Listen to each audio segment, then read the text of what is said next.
Hey, welcome everybody. Welcome back to our award-winning series, Projects with Foster, the virtual shop class. Somehow it's already June. We've been doing this for way too long and I miss you guys. I kind of hope the world would be a little bit more settled by now, but it almost seems like maybe it's a little more crazy. But stay home, stay safe, be good. Black Lives Matter, be an advocate, be an ally, do what you can, register to vote. Some of you are going to be registered old enough to vote here quickly, so do that. I want to show you a little project that I was working on, and I made a couple of boxes. One of my favorite things is to make boxes. And these boxes, I had some big oak laying around in my shed, and I wanted to use it for something other than firewood.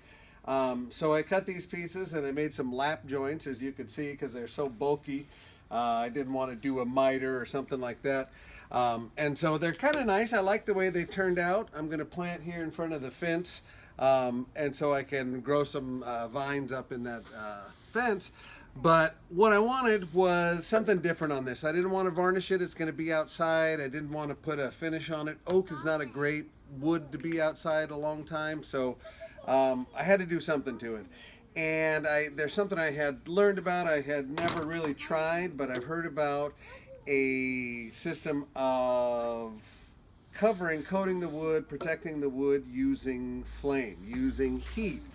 And just like we did last time with the copper, we got our MAP gas here, and we're going to do the same thing on the wood. Basically, we're going to take the torch, we burn the wood, and you're burning the outer layer of the wood.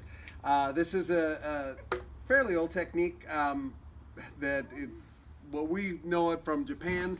And a lot of houses there have it on the siding, or nowadays you'll see it on the wood, carbonized wood they call it. But it is, number one, it is protecting the wood. What you're doing is you're burning away those cellulose fibers, you'll see this, and we're really leaving sort of a layer of the lignin in there, which is what resists rot and resists insects. But it's also fire resistant. And this is a lot of times why they did this in Japan. Once the wood has burned once, it's a lot more resistant to fire. It's a lot less likely to start burning. And so that's another part of it. And for me, I like the look of it. I didn't want more raw wood outside, so I thought it's kind of a nice, and you can really change the look. You can add some color. I'll show you. I added a little bit of red to this one.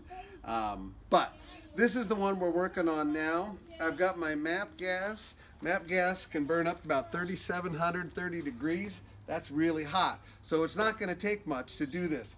Don't ever try this with something like treated wood, especially pressure treated wood. There's chemicals in there. You don't want it. I've got my torch, and I'm going to use this. I'm going to spin this guy around for me. And I'm going to use this. I get it pretty close to the wood because I really am trying to burn it. I'm going to start on this piece, the Japanese style, the Sugi. Anyway, usually on cedar. This is a piece of fir, something that I've had laying around. And what I want to show you with this, if you do it real lightly, you can make this sort of zebra stripe into the wood. And you can bring the grain out.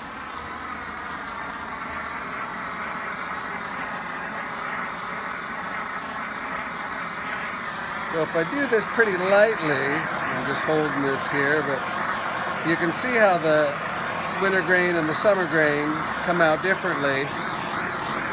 And then as I finish this, if I want to, I can do it lightly like that, and then I can come back and I can brush that. And that's what I'm going to do with this heavier stuff too. I can do that with a brush like this and get some of that grain back open, or we'll probably get our wire brush and we'll clean that off. And so when you do something like that, you can do a lot. You can add some color into the other grain. It'll soak in. You can do a lot of different patterns with that. But I'm going to show you on the oak. So the oak is not ideal. You really want to get charred down a couple millimeters on the surface. But even though it's a hardwood, oak is very porous. It's got very open pores. And so that's going to help us. So I'm taking my torch and I'm moving it back and forth across the surface. And as you see, Any of you have ever been camping, tried to start a fire, and you couldn't figure out why this big log wasn't burning? You can see I've got 3,700 degrees up against this wood, and you'll see flame, but as soon as I go away, it stops. And one thing you can do is keep a hose, keep some water. As you burn this, if you really get burning, then hit it with some water. Burn it, hit it with some water. And that way you can kind of control it. You can decide how much it's going to go. But really, I kind of want almost like the alligator skin finish on this. So I want to get this down, I want to burn this until I start to see these crinkles at the top of it. Get in there a little closer.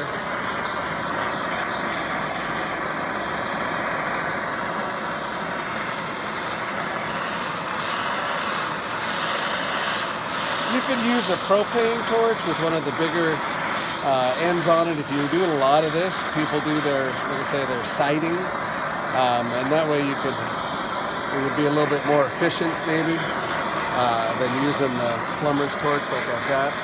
But it doesn't really take too long. If I was thinking about this more, I probably would have done this ahead of time.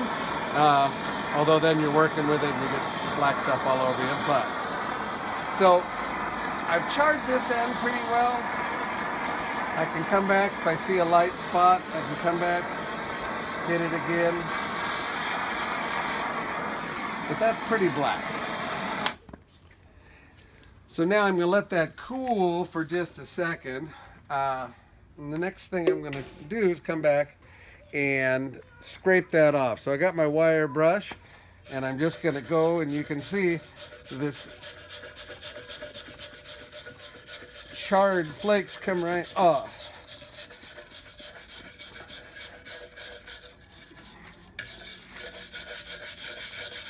You don't want to breathe a lot of this. Sorry.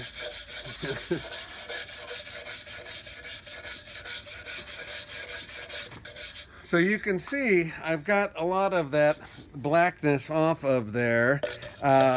Some of the grain comes back out, and this is where now if I put some color into it, which I did on this one. So this one I did earlier today, and I don't know if you can see, but I added some color. This is some real fine powder that is sort of a reddish tint that you could add to concrete.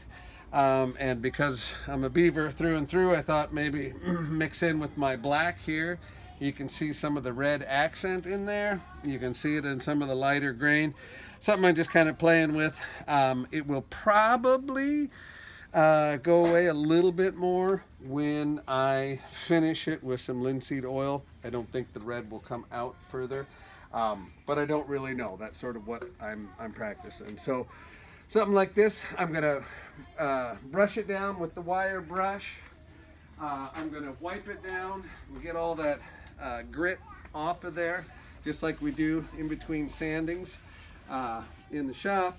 And then I'm gonna hit that. Again, I've got some pretty rough grain there now. So I'm gonna hit that with my sander. Stop. Hit that with my sander with a piece of the 220 grit. And really all I'm trying to do is take down some high points.